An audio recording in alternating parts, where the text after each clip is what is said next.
धम्म प्रभात। बहुत बहुत साधुवाद। कल्याण हो, मंगल हो, दीर्घायु हो, सदा सुखी हो। आज हम संगत करेंगे। मौसम ग्रीष्मकालीन चल रहा है। आपको अपने स्वास्थ्य के प्रति एहतियात बरतने की ज़रूरत है।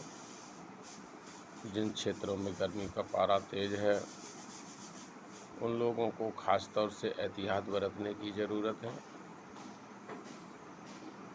और अपने आप को स्वस्थ रखने की ज़रूरत है, अपनों को स्वस्थ रखने की ज़रूरत है। जब हम स्वस्थ रहेंगे तभी राष्ट्र स्वस्थ रहेगा। हम समृद्ध रहेंगे, राष्ट्र समृद्ध रहेगा। हम समर्थ रहेंगे, राष्ट्र समर्थ रहेगा। इसलिए स्वस्थ भारत, समृद्ध भारत और समर्थ भारत का आप हिस्सा बनेंगे। आज हम संगत करेंगे कि हमारी जो सबसे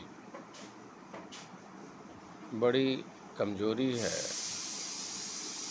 वह है हम लक्ष्य विहीन हैं।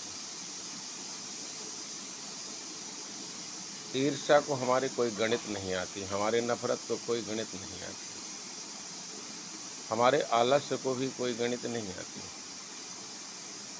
दीनता हीनता में भी हम पारंगत हैं।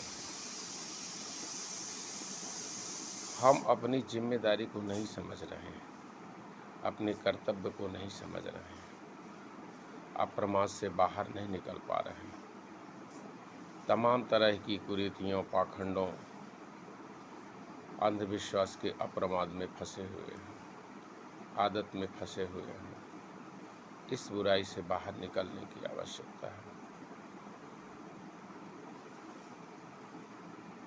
जब हम किसी कार्य के लिए व्यक्तिगत स्वार्थ करते हैं तो वह स्वार्थ की श्रेणी में आता है, लेकिन जब सारे लोगों का उससे हित जुड़ा होता है तो वह परमार्थ की श्रेणी में होता है। इसलिए आप अपने लिए न जी करके पुरुषार्थ बन करके, पुरुषार्थी बन करके सारे लोगों के जीने का साथ जीने, सारे लोगों के लिए जीने का प्रयास करिए। जिस तरह से पृथ्वी अपनी धुरी में परिक्रमा करती है और 365 दिन में सूर्य के चारों ओर परिक्रमा करती है।